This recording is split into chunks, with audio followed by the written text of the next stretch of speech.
One of the issues that came up, I was there, I've been appointed, and I went to my seniors and I told them this is how we want to structure delivery in the Republic of Kenya. Because we discovered there are so many offices, so many centers doing the same thing. And they said it's not possible. Because not unless we want to do this so that every office can feel they're doing something to please the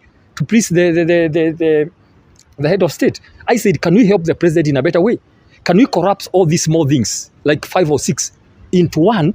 I have the people, we're able to work so that we can deliver. Now, a lot of what I proposed was not done. There is a lot of structural issues, many issues about, you're supposed to work, what happens, the issue of the working issues and other issues. In short, there's been a lot of frustrations, and I don't want my name. I have a history, I have a record where I've come from for the last 10, 20 years, where I've worked before in my county of Nakuru, what I've done. I don't want to come and mess it here because I got a job. If the work cannot be done, I don't want to be associated. Because what will happen, one day somebody will ask me, why didn't you deliver? Then I'll say, I had issues. They will ask me, why didn't you say then? Why now? Then something will happen, everybody will go, it will be said that the guy who is head of GDS is this one. I better speak early today to say, I don't think the kind of how the government tracking delivery work is being done is going to produce the results that we promised Kenyans. That is what I think. That's my thought. I have not thought about this today. This is something I've been thinking for the last 6 months, giving advice, by the way. When I say consistently, I've met everybody else who is my senior to try to tell them how we are going to work.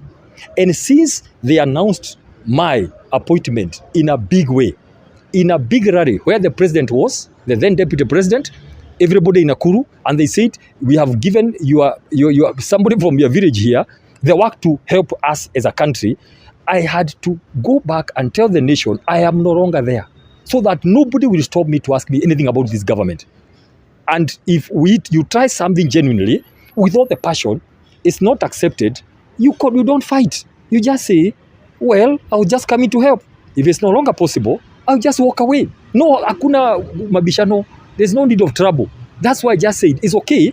Wacha ifike mwisho. I've tried. It's not possible. But number 2, very importantly, it's not possible to do development in a toxic political environment. Let me say this again. It is not possible. Anytime development sees conflict, it runs away. Anytime development sees conflict, you can only do projects and program when people are at peace and they are appreciating. So when the political environment as it is today becomes so toxic, when people are standing leaders abusing other communities openly, when they are abusing other people, how do you take development to them as government? If today I go on radio or TV to begin talking about projects, the people are hurt because they were abused very badly. It cannot work. So either we decide that we suspend performance and delivery of government until after the elections, because it's not possible to do both. Toxicity in the atmosphere cannot go hand in hand with performance and delivery. So I'm an expert on leadership and governance. I can tell you, I'm an expert on delivery. That's what I've done for the last 2 years I've been in this government, and it's not possible. So if we decide as a nation that we want to suspend everything else, we do politics and abuse every other person, including leaders. They go abusing each other community. You are causing hurt feelings. You are causing pain. You cannot go and promise them projects. It's not possible. So why should I spend my time in something I know is not productive? I would rather just say, kila mtu alitoka kwao. Hakuna haja kubebana hivi. Mnabebwa hivi namna hii. Kila mtu alitoka nyumbani kwao. Kikiumana anaambia, please, pole, nilikuwa nimetoka kwetu, wacha nirudi kwetu nyumbani. It's as simple as that. Some of us are professionals, and we don't do things because of salary. We do this because of a cause. We want to do something, to be told, on the year of the road, this and this. There were some people who came here and they delivered.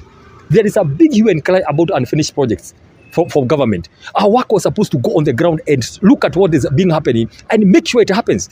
If it's not happening, I don't want to be part of that game, because they're going to mess my name for nothing. Why?